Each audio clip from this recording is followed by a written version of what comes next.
দর্শক আমন্ত্রণ জানাচ্ছি যমুনা টেলিভিশনের বিশেষ আয়োজন ডক্টর অন কলে। আপনাদের স্বাস্থ্য বিষয়ক নানান প্রশ্ন আর সেসব কিছুর তাৎক্ষণিক সমাধান নিয়ে আমাদের এই আয়োজন। আপনাদের সাথে পুরো আয়োজন জুড়ে সাথে আছি আমি ডাক্তার সিদ্রা ইকবাল। আমাদের এই আয়োজনে থাকছেন দেশ বরণ্য আর আধুনিক চিকিৎসা বিজ্ঞানের দক্ষ চিকিৎসকরা। দর্শক, এই প্রচণ্ড গরমে কিন্তু পেট ব্যথা, ডায়রিয়া, ফুড পয়জনিংয়ের মতো রোগগুলো অনেক বেশি বেড়ে গেছে। তাই আমাদের আজ আলোচ্য বিষয় গরমে পেটের সমস্যা। এই বিষয়ে আলোচনার জন্য আজ আমাদের সাথে অতিথি হিসেবে আছেন পরিপাক তন্ত্র, প্যানক্রিয়াস ও লিভার রোগ বিশেষজ্ঞ ডাক্তার অন্তরা রাহুত, সহকারী অধ্যাপক শহীদ সোহরাওয়ার্দী মেডিকেল কলেজ ও হাসপাতাল থেকে। আমাদের বিশেষজ্ঞ চিকিৎসকের পরামর্শ পাওয়ার জন্য আপনারা ফোন করুন 982405 নাম্বারে। ডাক্তার অন্তরা, আপনাকে স্বাগত জানাচ্ছি ডক্টর অন কলে। ধন্যবাদ সিদ্রা, সেই সাথে ধন্যবাদ যমুনা টিভিকে আমাকে এখানে আমন্ত্রণ জানানোর জন্য। প্রথমে যেমনটা বলছিলাম যে এই প্রচণ্ড গরমে কিন্তু পেটের ব্যথা, ডায়রিয়া, ফুড পয়জনিংয়ের মতো প্রবলেমটা কিন্তু অনেক বেশি বেড়ে গেছে। তো যখন রোগীরা আপনার কাছে এই সময়টাতে আসেন, কি কি সমস্যা নিয়ে সবচেয়ে বেশি আসেন? সিদ্রা, আমরা চিকিৎসকরা পেট বা অ্যাবডোমেনকে বলে থাকি ম্যাজিক বক্স, অর্থাৎ হচ্ছে জাদুর বাক্স। এখানে প্রচুর অর্গান, বিভিন্ন রকম তাদের কাজ এবং বিভিন্ন রকম তাদের জটিলতা, সুতরাং ব্যথার কারণও আসলে অনেক বেশি। তো সেক্ষেত্রে গরমে এর যে কোনো জটিলতা হওয়ার সম্ভাবনাটাই কিন্তু বেড়ে যায় নানান কারণে, নানান রকম সংক্রমণের কারণে বা ডিহাইড্রেশনের কারণে। তো কমনলি তার মধ্যেও গরমকালে যে রোগগুলো আমরা বেশি পেয়ে থাকি, যেরকম ইনফেক্টিভ ডায়রিয়াগুলো, এছাড়া গ্যাস্ট্রোএন্টারাইটিস ধরনের সমস্যাগুলো, এছাড়া বিভিন্ন রকম বাইরের পানি খাওয়ার জন্য বিভিন্ন রকম যে সংক্রমণ আপনি জানেন, হেপাটাইটিস ধরনের অসুখগুলো, এছাড়া ডিহাইড্রেশনের কারণে ইউরিনারি ট্র্যাক্ট ইনফেকশন, এখান থেকে যে ব্যথাটা উৎপন্ন হয় বা পেটের যে সমস্যাটা হয়, এগুলো নিয়ে কমনলি পেশেন্টরা গরমকালে বেশি এসে থাকেন। এছাড়া পেটের যে কোনো সমস্যা যেগুলো সারা বছর আমরা পাই, সেগুলো তো থাকেই গরমকালে। আচ্ছা, তো যেই সমস্যাগুলো সারা বছর আমরা পেয়ে থাকি সেটা নিয়ে একটু আলোচনা করি যে পেটের ব্যথার কারণগুলো কি কি রয়েছে। আচ্ছা, পেটের ব্যথার কারণ আসলে সবগুলো বলতে গেলে আজকের অনুষ্ঠানই শেষ হয়ে যাবে। কমনলি আমি যদি সাধারণভাবেও বলতে চাই, আমাদের যে মেজর অর্গানগুলো পেটে রয়েছে, লিভার, গলব্লাডার, পাকস্থলী, অন্ত্রের সাথে রয়েছে অ্যাপেন্ডিক্স, এছাড়া হচ্ছে কিডনি, ইউরিনারি ট্র্যাক্ট, কিংবা নারীদের প্রজনন তন্ত্র বা পুরুষদের ক্ষেত্রে প্রস্টেট, এর যে কোনো জায়গায় যদি যে কোনো ধরনের সংক্রমণ হয়, প্রদাহ হয়, যদি আমাদের অন্ত্রে বা পাকস্থলীতে কোনো ধরনের আলসার তৈরি হয়, কোনো কারণে অন্ত্রের স্বাভাবিক গতি যদি বাধাপ্রাপ্ত হয় বা অবস্ট্রাকশন তৈরি হয়, এছাড়া যদি পাথর তৈরি হয় বিশেষ করে গল ব্লাডারে, পিত্তনালীতে বা কিডনির যে কোনো অংশে বা ইউরিনারি ট্র্যাক্টের যে কোনো অংশে, এছাড়া কোনো কারণে যদি ব্লাড সাপ্লাই পর্যাপ্ত পরিমাণে কোনো একটি অংশ না পায়, এই কারণে ব্যথাগুলো তৈরি হতে পারে। এছাড়া আমাদের পেটের যে ওয়াল রয়েছে, মানে এখানেও কিন্তু মাসেল রয়েছে। তো আমাদের শরীরের অন্যান্য মাসেলে যেমন ব্যথা হয়, পেটের ওয়ালের ব্যথাটাও কিন্তু অনেক সময় মনে হতে পারে যে আমাদের হয়তো পেটের ভিতর থেকে আসছে। আর যদি বলি যে আমাদের হার্টের নিচের অংশের যে ব্যথা, নিচের ওয়ালের ব্যথা, অনেক সময় আমাদের ফুসফুসের বেজে যদি নিউমোনিয়া হয়, ওই ব্যথাটাও কিন্তু অনেক সময় উপর পেটের ব্যথা হিসেবে আমাদের ভুল হতে পারে। আচ্ছা, একটু জানতে চাই যে পেটের ব্যথার কোন পর্যায়ে গেলে চিকিৎসকের শরণাপন্ন হওয়া অতীব জরুরি হয়ে যায়? সিদ্রা, অবশ্যই যে কোনো ব্যথাই তো কোনো একটা প্রদাহের ইঙ্গিত দেয়, সুতরাং চিকিৎসকের পেটের ব্যথা হলে তো দেখা যায় আমরা বাসায় চিকিৎসা করার চেষ্টা করি, হয়তো একটা গ্যাস্ট্রিকের ওষুধ খেয়ে ফেলছি বা একটা পেইন কিলার খাচ্ছি। তো কোন অবস্থায় রোগী মনে করবেন যে এই মুহূর্তে আমার চিকিৎসকের কাছে যাওয়া অনেক বেশি গুরুত্বপূর্ণ? অবশ্যই তার মধ্যেও কিছু যদি, মানে এখানে দুইভাবে আমি বলতে পারি সিদ্রা, যদি অ্যাকিউট কোনো পেটে ব্যথা হয় হঠাৎ করে বেশি, যেখানে আমাদের ইমার্জেন্সি যেতে হবে আমাদের ডক্টরের কাছে, সেক্ষেত্রে যদি ব্যথাটার তীব্রতা যদি অনেক বেশি হয়, এটার সাথে যদি অনেক বেশি বমি হতে থাকে, পেট শক্ত হয়ে যাচ্ছে আমাদের, এছাড়া বমির সাথে রক্ত যাচ্ছে বা পায়খানার সাথে রক্ত বা আলকাতরার মতো নরম পায়খানা হচ্ছে, এছাড়া ব্যথার সাথে আমাদের যদি জ্বর থাকে, যদি জন্ডিস থাকে, সেগুলো তো অবশ্যই কোনোভাবেই অবহেলা না করে যত দ্রুত সম্ভব আমাদের চিকিৎসা নিতে হবে। আচ্ছা, পেটের ব্যথা অনেক সময় কিন্তু এই যে বিশেষ করে অ্যাপেন্ডিক্সের যে ব্যথাটা, এই ব্যথাটা কিন্তু অনেকে বুঝে উঠতে পারে না যেটা আসলে অ্যাপেন্ডিক্সের ব্যথা নাকি নর্মাল পেটের ব্যথা। তো একজন সাধারণ দর্শক কি করে বুঝবেন যে অ্যাপেন্ডিক্সের ব্যথা কেমন? কারণ আমরা জানি যে এপিসোড অফ পেইন কিন্তু সবসময় উঠে না, অ্যাপেন্ডিক্সের যে সমস্যাটা থাকে। তো একটু আপনি যদি বিস্তারিত বলতেন যে কি করে একজন সাধারণ মানুষ বুঝবে যে এটা আসলে অ্যাপেন্ডিসাইটিসের সমস্যা হচ্ছে। আচ্ছা, সাধারণ মানুষের পক্ষে বোঝার জন্য আমরা যদি লোকেশনটা মনে করি, অ্যাপেন্ডিক্সটা কোথায় থাকে, আমাদের পেটের ডান সাইডে নিচের দিকে থাকে অ্যাপেন্ডিক্সটা। তো অ্যাপেন্ডিক্সের ব্যথা কিন্তু সবসময় ওখানেই শুরু হয় না। সাধারণত ব্যথাটা কিন্তু প্রথমে শুরু হয় নাভির চারদিকে। নাভির চারদিকে ব্যথাটা হয়, একটা স্প্যাজমের মতো ব্যথাটা হতে পারে, এটার সাথে অল্প জ্বর থাকতে পারে, কখনো কিন্তু জ্বর থাকে না, এবং যে কোনো তীব্র পেটে ব্যথাই কিন্তু বমির সাথে থাকতে পারে। কিন্তু পরবর্তীতে সেই ব্যথাটা নাভির চারদিকে শুরু হয়ে শিফট করে আমাদের পেটের ডান দিকে, অর্থাৎ অ্যাপেন্ডিক্সের সবচেয়ে কমন লোকেশন যেটা, সেখানে যেয়ে শিফট করে। তো এই ধরনের যদি একটা ব্যথা থাকে, সেক্ষেত্রে আসলে সবসময় আলাদা করা সম্ভব হয় না, তারপরেও সন্দেহ করতে পারেন রোগীরা যে এটা অ্যাপেন্ডিক্সের ব্যথা হতে পারে। আচ্ছা, এবার আরেকটা কমন পেটের ব্যথা, সেটা হচ্ছে গ্যাস্ট্রিকের ব্যথা। তো গ্যাস্ট্রিকের ব্যথার সাথে কিন্তু অনেকে আবার বুকের ব্যথাটাও মিলিয়ে ফেলেন। তো গ্যাস্ট্রিকের ব্যথা কি করে হচ্ছে বুঝবেন যেটা হচ্ছে শুধুমাত্র একটা সাধারণ গ্যাস্ট্রিকের ব্যথা? আচ্ছা, গ্যাস্ট্রিকের ব্যথা এটা আসলে রোগীদের উচ্চারিত কমন একটা টার্ম। আসলে গ্যাস্ট্রিক বলতে আমরা মেডিকেল সায়েন্সে পাকস্থলীকে বুঝি, বা পাকস্থলী থেকে উৎপন্ন যে কোনো বিষয়কে আমরা গ্যাস্ট্রিক এটার সাথে রিলেট করি। তো আসলে যেটা রোগীরা বোঝাতে চায় সেটা হচ্ছে পেপটিক আলসার ডিজিজের ব্যথা বা হচ্ছে ডিসপেপসিয়ার ব্যথা।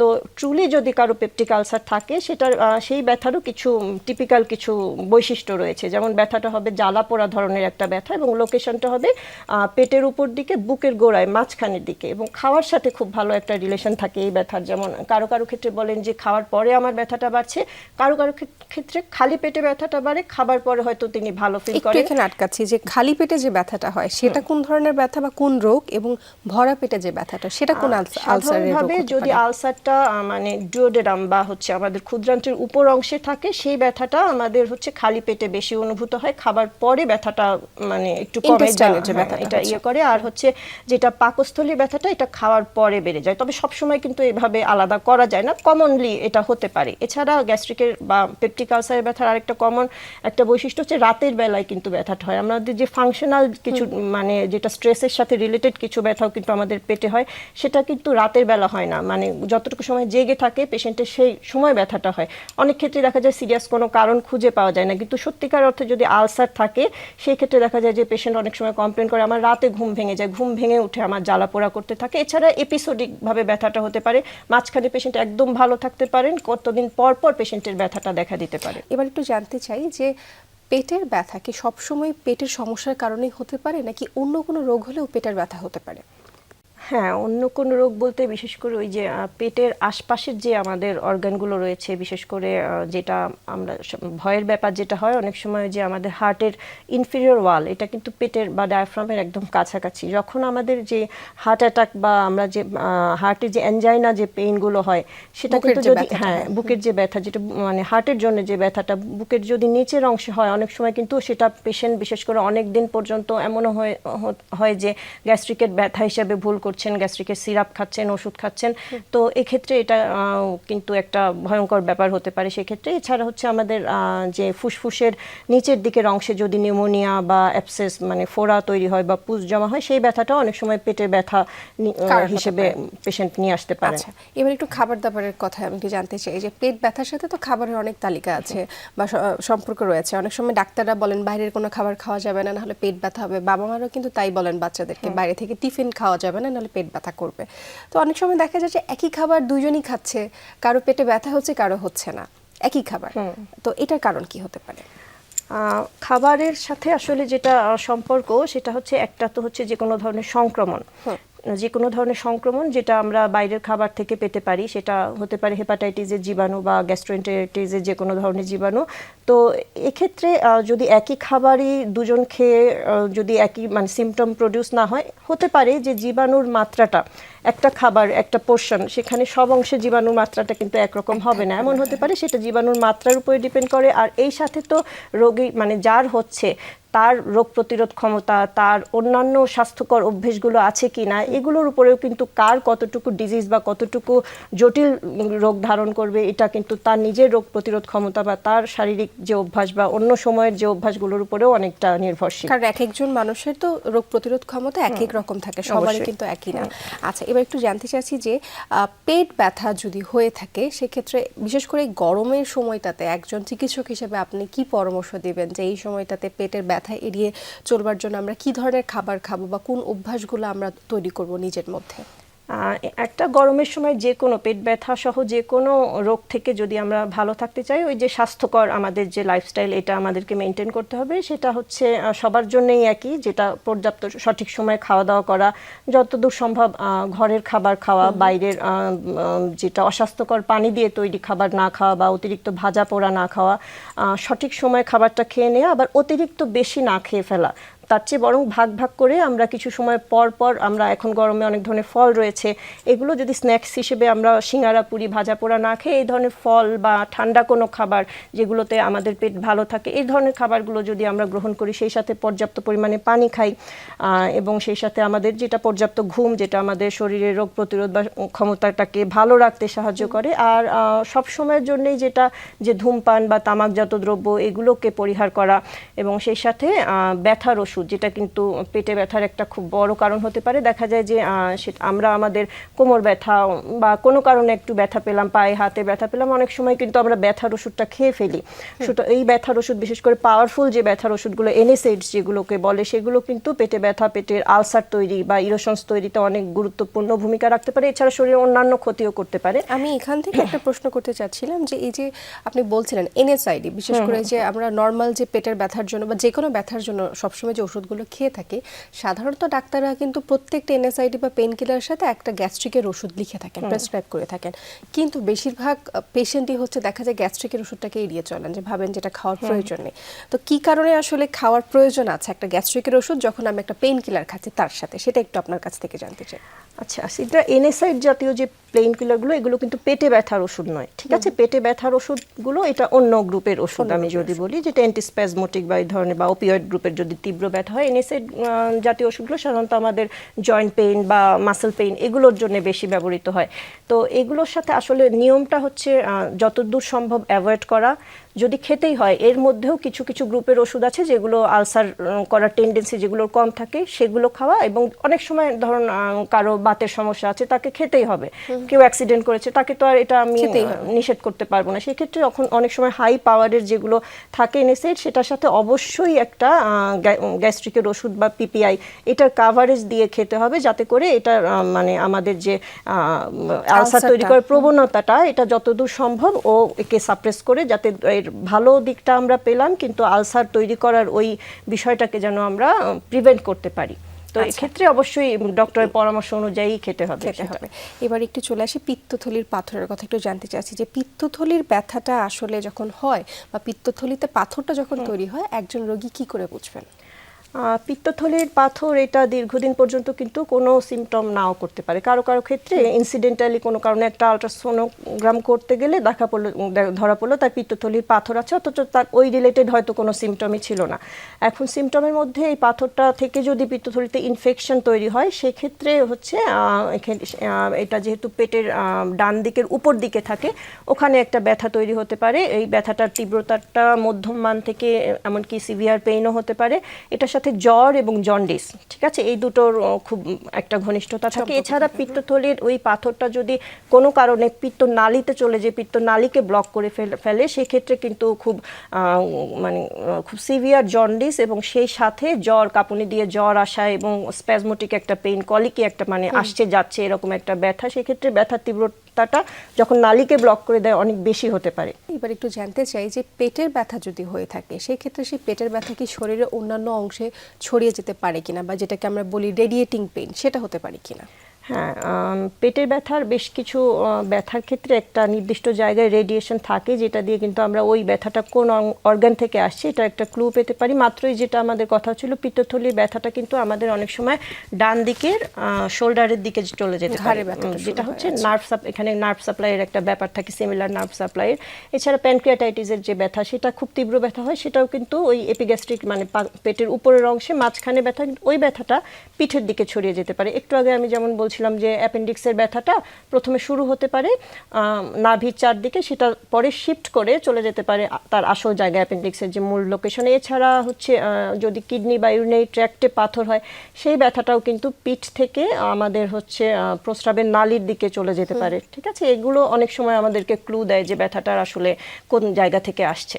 আচ্ছা, এবার আমি চলে আসতে চাচ্ছি টিউবারকুলোসিস বা যক্ষ্মা নিয়ে। সাধারণত আমরা মনে করে থাকি যে যক্ষ্মাটা আসলে বুকের রোগ বা ফুসফুসের রোগ, তবে যক্ষ্মা যে পেটে হতে পারে এই বিষয়ে অনেকের ধারণা নেই। তো আপনার কাছ থেকে এবার একটু জানতে চাই, পেটের যক্ষ্মা হলে তার লক্ষণগুলো কি কি? ধন্যবাদ সিদ্রা, খুব চমৎকার একটা প্রশ্ন করার জন্য। আসলে যক্ষ্মা আমাদের দেশে এমন একটা জিনিস যেটা হচ্ছে আমাদের যে কোনো অর্গানকেই আসলে আক্রমণ করতে পারি।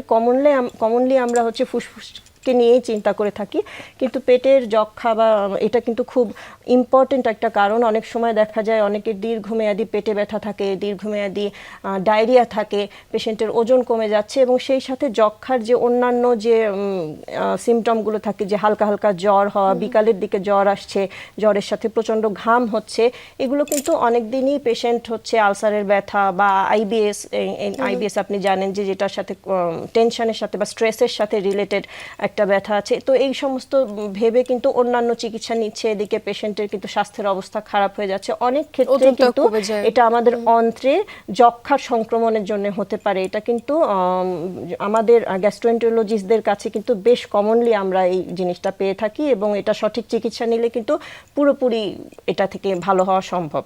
তবে রোগীরা তো চিকিৎসকের কাছে আসতেই দেরি করে ফেলেন পেটের যক্ষ্মার ক্ষেত্রে। ওই আপনি যেটা বলছিলেন, এক একজন এক একভাবে কিন্তু চিকিৎসা নিয়ে থাকেন। বিশেষ করে গ্রাম অঞ্চলে যারা থাকেন তারা কিন্তু ওইরকম ভাবে জানেনই না যে কোন বিশেষজ্ঞের কাছে কোন পেটের ব্যথার জন্য আসলে যেতে হবে।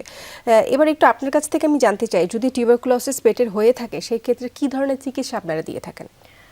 টিউবারকুলোসিসের তো চিকিৎসা একটা হচ্ছে পেশেন্টের যে আমাদের জেনারেল যে ম্যানেজমেন্টটা, তার যে কোনো যক্ষ্মার ক্ষেত্রেই তার কিন্তু পুষ্টির অবস্থা, শরীরের পুষ্টিটা অনেক বেশি কমে যায়, তার শরীরটা শুকিয়ে যায়, সেক্ষেত্রে কিন্তু ওষুধটাও ভালো কাজ করে না। সুতরাং টিউবারকুলোসিসের যে ওষুধ আছে সেটা নির্দিষ্ট মাত্রায় নির্দিষ্ট সময় ধরে প্রয়োগের পাশাপাশি তার যে শরীরের যে যথেষ্ট পরিমাণ প্রোটিন গ্রহণ বা অন্যান্য কোনো সংক্রমণ থাকলে বা যথেষ্ট পানি বা পুষ্টিকর খাবার খাওয়া, এটাকেও কিন্তু আমাদের নিশ্চিত করতে হয় যাতে ওষুধটা সঠিক সময় এবং সঠিকভাবে কাজ করতে পারে।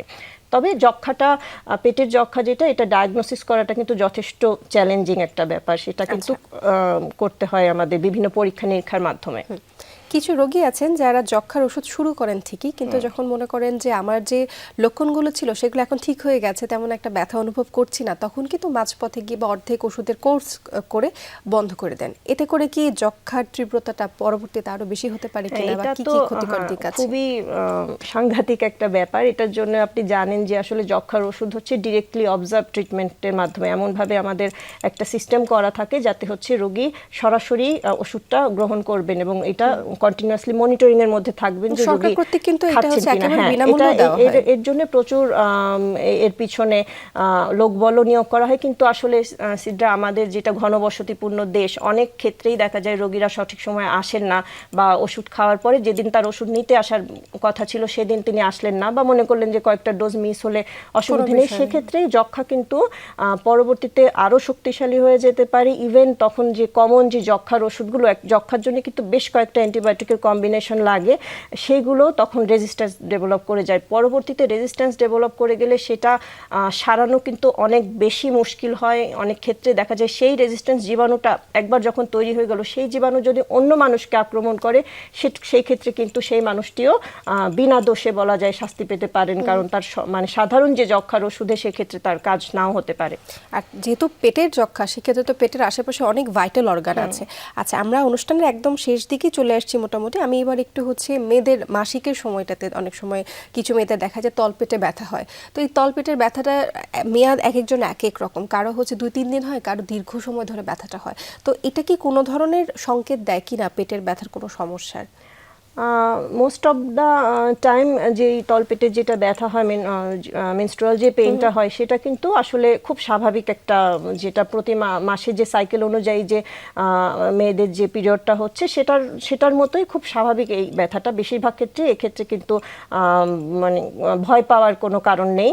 তবে হচ্ছে সেক্ষেত্রে অনেক ক্ষেত্রে একটু গরম সেক নেওয়া বা হচ্ছে সাধারণ কিছু পেইন কিলার এর মাধ্যমে এক্ষেত্রে বিশ্রাম নেওয়া এক্ষেত্রে রিলিফ পাওয়া সম্ভব। তবে ব্যথার মাত্রা যদি খুব বেশি তীব্র হয় সেই ক্ষেত্রে অবশ্যই অন্যান্য কোনো যে প্রজননতন্ত্রের অন্য কোনো সিস্ট বা অন্য কোনো ধরনের সংক্রমণ বা এগুলো আছে কিনা সেটার ব্যাপারে অবশ্যই ডিটেলস পরীক্ষা নিরীক্ষা করতে হবে। তো বেশিরভাগ ক্ষেত্রে এটা খুব সাধারণ ব্যথা এবং এটা নিয়ে ভয় পাওয়ার কোনো কারণ সাধারণত থাকে না। আচ্ছা, আমরা একেবারে শেষ পর্যায়ে চলে আসছি। আপনার কাছে ছোট করে জানতে চাই যে পেটের ব্যথা প্রতিরোধ করবার জন্য খাদ্যাভ্যাস এবং জীবনযাপনে কী ধরনের পরিবর্তন আনা প্রয়োজন আছে?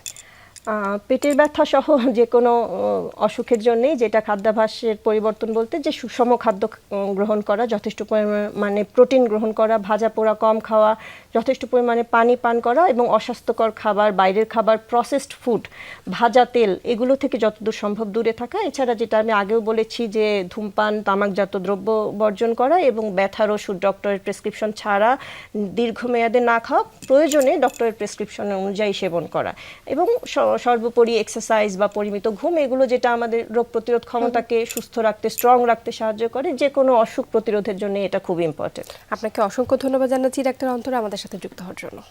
ধন্যবাদ সিদ্রা আপনাকেও, এবং সেই সাথে ধন্যবাদ যমুনা টিভিকে। প্রতিদিন আমরা পেশেন্টদেরকে যে কথাগুলো বলতে চাই আজকে আমাদের এই অনুষ্ঠানের মাধ্যমে অনেকগুলো কথা বলার সুযোগ হলো। ধন্যবাদ আপনাকে।